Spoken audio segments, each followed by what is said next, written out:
Você já ouviu falar de Charles Manson?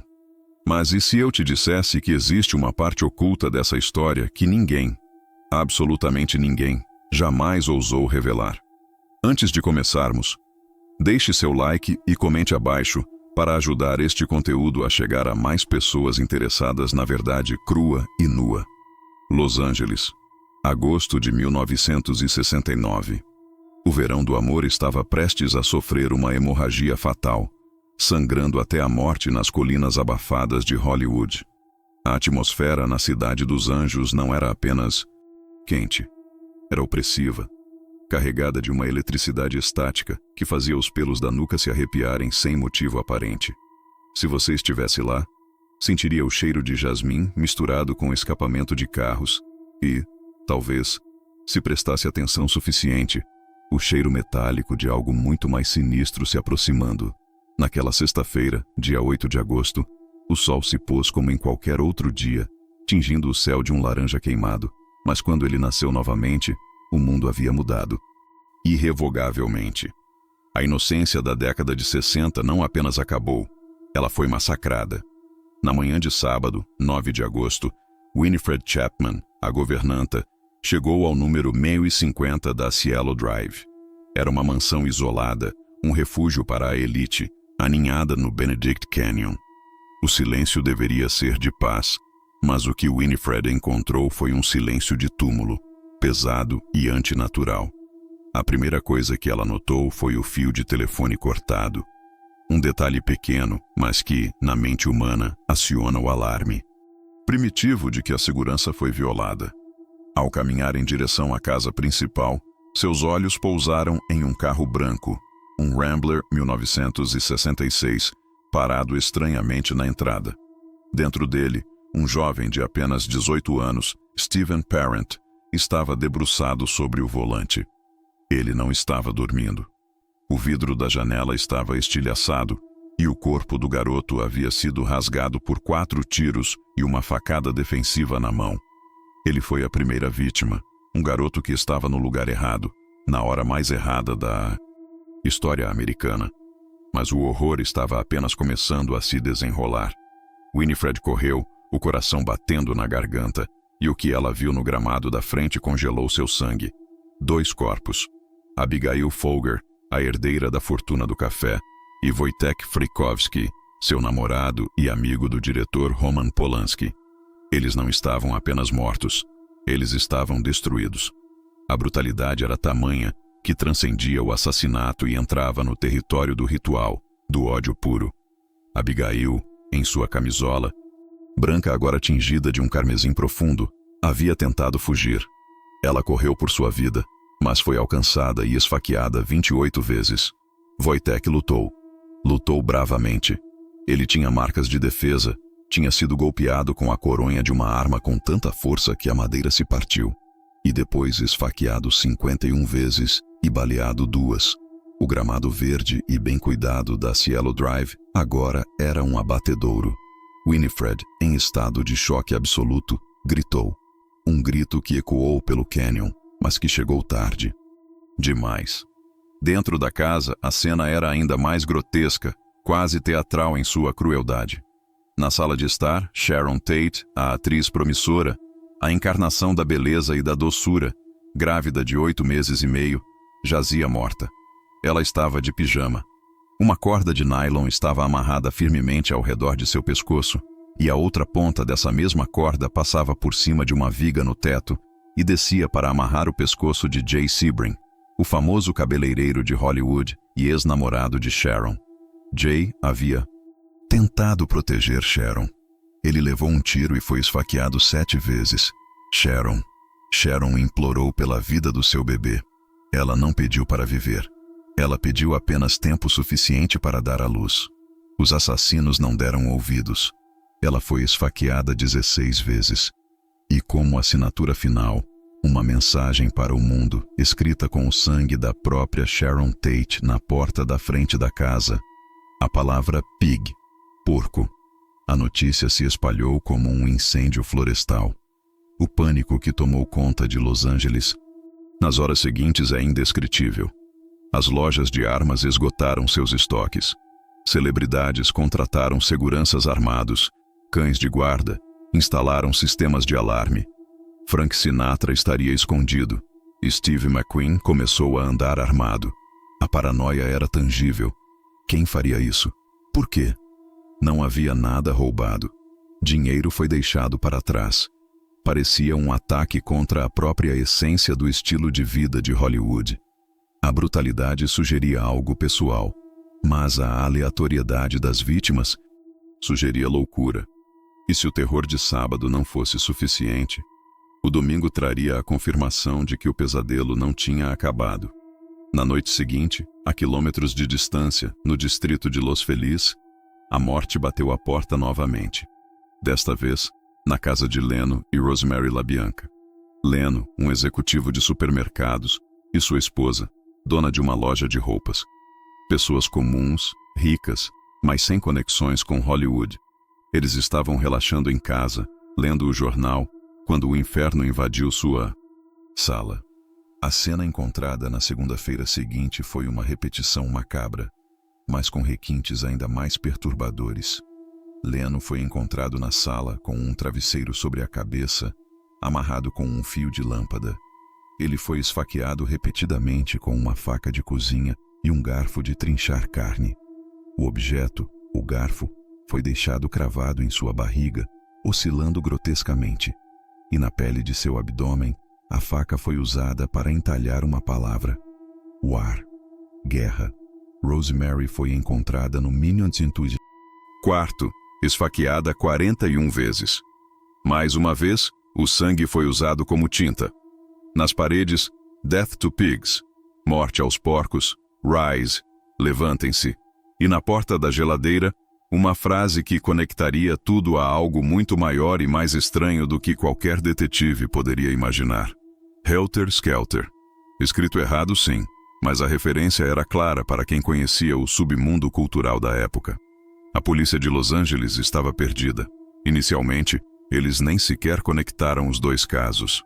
Achavam que Tate foi vítima de uma festa de drogas que deu errado e que os LaBiancas foram vítimas de um assalto ou de uma disputa comercial. A incompetência e a falta de comunicação entre os departamentos permitiram que os monstros continuassem soltos, rindo nas sombras, escondidos à vista de todos nas paisagens áridas do deserto californiano. Mas para entender o como, precisamos entender o quem. E não estou falando apenas dos assassinos que seguraram as facas. Tex Watson, Susan Atkins, Patricia Krenwinkel, Leslie Van Houten. Eles eram os dedos, as garras. Precisamos olhar para o cérebro, o homem que não levantou um dedo para matar ninguém naquelas noites, mas que orquestrou cada gota de sangue derramado como um maestro rege uma sinfonia infernal. Charles Mills Manson. Para compreender a escuridão que habitava Manson, precisamos voltar no tempo, muito antes de ele ser o guru de cabelos longos e olhos hipnóticos. Precisamos ir até 1934, em Cincinnati, Ohio. Charles nasceu sem nome. Sua certidão de nascimento constava apenas no name Maddox, um começo que já prenunciava sua insignificância para o mundo. Sua mãe, Kathleen Maddox, tinha apenas 16 anos, era alcoólatra e, segundo relatos, trabalhava como prostituta. O pai biológico era um fantasma, uma figura que nunca existiu de verdade na vida do garoto. A infância de Charlie não foi apenas difícil, foi um estudo de caso sobre como criar um sociopata. Existe uma lenda urbana, talvez exagerada pelos anos, mas que ilustra a verdade emocional daquela vida. Conta-se que Kathleen trocou o próprio filho por uma jarra de cerveja com uma garçonete sem filhos. Dias depois, o tio de Charlie teve que rastrear a mulher para recuperar o sobrinho. Verdade ou mito, o fato é que Manson era um estorvo. Quando Kathleen foi presa por assalto à mão armada, Charlie foi jogado de parente em parente, vivendo em um carrossel de rejeição. Aos 9 anos, ele já estava em reformatórios. Aos 12, fugia constantemente. As instituições de correção juvenil dos Estados Unidos nas décadas de 40 e 50 eram lugares brutais, onde a violência sexual e física era a moeda de troca e a lei do mais forte imperava. Foi nessas escolas do crime que Charlie aprendeu sua lição mais valiosa: como ler as pessoas, como identificar a fraqueza, a necessidade, a carência em alguém e usar isso a seu favor. Ele aprendeu que, para sobreviver, precisava ser um camaleão. Ele precisava ser o que quer que a pessoa mais forte quisesse que ele fosse, até o momento em que ele pudesse cravar uma faca nas costas dela. Ele passou a maior parte de sua vida adulta atrás das grades. Roubo de carros, falsificação de cheques, proxenetismo. Quando foi libertado em 1967, aos 32 anos, ele havia passado mais da metade da vida preso. Ele implorou para não ser solto. A prisão era sua casa, o único lugar onde ele entendia as regras. O mundo lá fora, a sociedade em rápida transformação dos anos 60, era um planeta alienígena para ele. Mas o sistema o cuspiu de volta para as ruas. E ele aterrissou, por um capricho do destino, em São Francisco, no epicentro do verão do amor. Haight-Ashbury. Imagine a cena. Um ex-presidiário endurecido, manipulador, treinado na violência institucional, solto no meio de milhares de jovens ingênuos, fugindo de casa, cheios de ideais de paz e amor, e abusando de LSD. Para um predador como Manson, aquilo não era uma revolução cultural, era um buffet livre. Ele viu aquelas crianças, e eram crianças, muitas delas, perdidas, procurando por uma figura paterna, por um sentido, por alguém que lhes dissesse o que fazer. E Charlie estava mais do que disposto a ser esse alguém. Ele começou a recrutar, não com força, mas com música, sexo e drogas. Ele se sentava nos parques com seu violão, cantando músicas que ele compôs na prisão, pregando uma filosofia confusa que misturava a Bíblia, a cientologia, que ele estudou na cadeia, e letras dos Beatles. Ele se apresentava como um Messias, um novo Jesus Cristo. Para garotas jovens como Mary Brunner, a primeira a cair em sua teia, Charlie era magnético. Ele olhava no fundo dos olhos delas e dizia exatamente o que elas precisavam ouvir. Que elas eram bonitas, que a sociedade e seus pais estavam errados, que ele as amava incondicionalmente. A família começou a se formar. Um harém de jovens devotas que viam em Manson não um homem, mas uma divindade. Eles viajavam em um ônibus escolar velho, pintado de preto, vagando pela costa da Califórnia, vivendo de lixo, de supermercados e pequenos furtos. Manson usava o LSD como uma ferramenta de reprogramação. Ele administrava doses massivas de ácido em seus seguidores e, enquanto suas mentes estavam derretendo e sugestionáveis, ele implantava suas ideias. Ele quebrava o ego delas para reconstruí-lo à sua própria imagem. Ele encenava crucificações sob efeito de drogas, onde ele era o Cristo na cruz, criando laços traumáticos indissolúveis. Mas Manson tinha um sonho maior do que ser apenas um guru hippie. Ele queria ser uma estrela do rock. A música era sua obsessão. Ele acreditava genuinamente que era mais talentoso que os Beatles. E foi essa ambição que levou a família para Los Angeles, para a órbita de Dennis Wilson, o baterista dos Beach Boys. O encontro foi casual. Duas garotas da família pediram carona e acabaram na mansão de Dennis Wilson.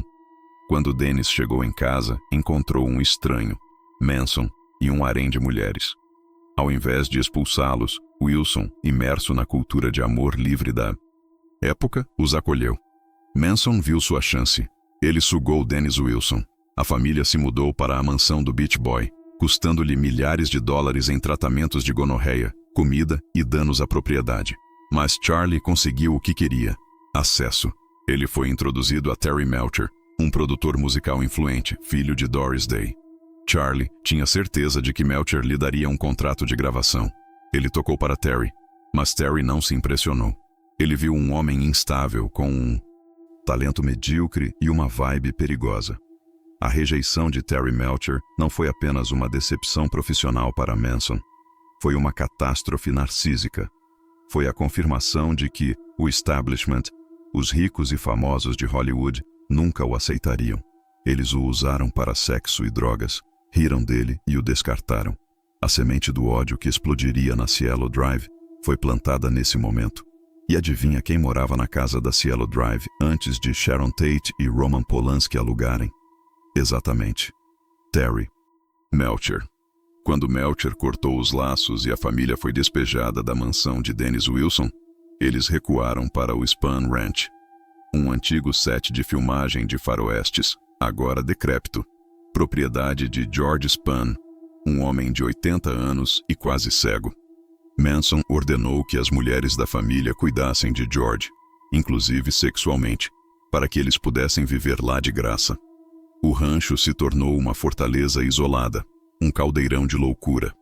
Longe dos olhos da sociedade, a doutrinação se intensificou. Foi no Spahn Ranch que a teoria do Helter Skelter nasceu. Manson estava obcecado pelo álbum branco dos Beatles, lançado em 1968. Ele ouvia o disco repetidamente, convencendo seus seguidores de que os Beatles estavam enviando mensagens codificadas especificamente para ele. A música Helter Skelter, uma faixa barulhenta sobre um tobogã, tornou-se, na mente distorcida de Charlie, a profecia de uma guerra racial apocalíptica. Manson pregava que os negros americanos se levantariam e massacrariam todos os brancos em um ato de violência inimaginável. Mas, segundo ele, os negros não teriam capacidade intelectual para governar o mundo pós-apocalíptico. E quem sobreviveria? A família Manson. Eles se esconderiam em um poço sem fundo no deserto, o Bottomless Pit, que Charlie acreditava estar localizado no Vale da Morte. Quando a guerra acabasse, eles emergiriam e Manson governaria sobre os negros, tornando-se o rei do mundo. Ele seria o quinto anjo do Apocalipse, mas o verão de 1969 chegou e a guerra racial não começava. As tensões no Spahn Ranch aumentavam. Manson estava ficando desesperado. Ele precisava que a profecia se cumprisse. Se o mundo não começasse o Helter Skelter por conta própria, Charlie decidiu que teria que dar um empurrãozinho. Ele precisava mostrar aos negros como se faz. Ele precisava cometer crimes tão horríveis, tão chocantes, e fazer parecer que foram cometidos por militantes negros como os Panteras Negras para incitar a retaliação branca e acender o pavio da guerra total. Foi essa lógica distorcida e alucinada que selou o destino de Sharon Tate e seus amigos. Na tarde de 8 de agosto, Manson reuniu seu grupo de extermínio. Tex Watson, o braço direito leal e brutal. Susan Atkins, conhecida como Sadie, uma mulher cuja risada ecoaria nos pesadelos da promotoria. Patricia Krenwinkel, ou Katie, e Linda Kasabian, a única que possuía uma carteira de motorista válida e que, mais tarde, seria a peça-chave para derrubar todos eles. Manson deu a ordem a Tex Watson: vá para aquela casa onde Melcher costumava morar e destrua totalmente todos lá dentro, da maneira mais horrível que puder. Ele não sabia, ou não se importava, que Melcher não morava mais lá. O alvo era o símbolo. O alvo era a elite que o rejeitou. A viagem até Cielo Drive foi silenciosa. Tex Watson estava armado com um revólver calibre .22 e uma faca de caça. As mulheres tinham facas. Linda Kasabian ficou de vigia no final da entrada, ouvindo os sons abafados dos gritos que logo começariam. O que aconteceu naquela casa não foi apenas assassinato. Foi a libertação de anos de ressentimento acumulado, canalizado através de jovens que tinham entregado suas almas a um psicopata. Tex Watson disse a uma das vítimas antes de matá-la: eu sou o diabo e estou aqui para fazer o trabalho do diabo. Essa frase não era apenas bravata. Naquele momento, naquela sala de estar cheia de fumaça e medo, ele acreditava nisso. Mas a parte mais aterrorizante, Manson não ficou satisfeito. Quando o grupo voltou para o rancho, cobertos de sangue e excitados pela violência, Charlie reclamou que a matança tinha sido desleixada. Ele não sentiu remorso. Ele sentiu crítica artística. Ele decidiu que na noite seguinte, ele mesmo teria que ir junto para mostrar como se fazia direito. Foi por isso que os LaBiancas morreram. Não por acaso, mas porque Manson queria uma aula prática de assassinato. Ele dirigiu o carro na noite seguinte. Ele escolheu a casa aleatoriamente, ou talvez porque tivesse ido a uma festa na vizinhança anos antes. Ele entrou na casa dos LaBiancas primeiro, sozinho. Ele acordou Leno e Rosemary, com uma arma apontada para eles. Ele os amarrou. Ele garantiu que eles estavam impotentes e aterrorizados. E então, ele saiu. Ele voltou para o carro e mandou Tex, Patricia e Leslie Van Houten entrarem e matarem. Ele dirigiu para longe, deixando seus seguidores completarem a obra, enquanto ele ia jantar um milkshake em uma lanchonete, como se nada tivesse acontecido. A dissociação era total. Ele era o Deus que ordenava o trovão, mas não queria sujar as mãos na chuva de sangue. Nos meses seguintes, a investigação patinou. Pistas foram ignoradas. A conexão com o Helter Skelter, escrito na geladeira, e as músicas dos Beatles parecia absurda demais para os detetives old school de LA. Foi preciso que os membros da família fossem presos por outros crimes, roubo de carros e incêndio criminoso no Parque Nacional do Vale da Morte, para que a verdade começasse a surgir. E surgiu da boca da própria Susan Atkins. Presa, Susan não conseguia ficar calada. Ela se gabou para suas companheiras de cela, Virginia Graham e Ronnie Howard. Ela contou detalhes que só os assassinos saberiam. Ela falou sobre como foi lindo esfaquear Sharon Tate. Ela disse que queria arrancar o bebê da barriga dela. As prisioneiras horrorizadas foram até as autoridades. O quebra-cabeça finalmente se encaixou. O julgamento que se seguiu foi um circo midiático sem precedentes. Manson transformou o tribunal em seu palco. Ele entalhou um X na própria testa, alegando que ele havia sido riscado da sociedade. No dia seguinte, seus seguidores fizeram o mesmo. Mais tarde, ele transformou o X em uma suástica. As garotas da família acampavam do lado de fora do tribunal, cantando canções de Manson, dando entrevistas alucinadas, raspando a cabeça e ameaçando testemunhas. Dentro do tribunal, Manson tentou atacar o juiz.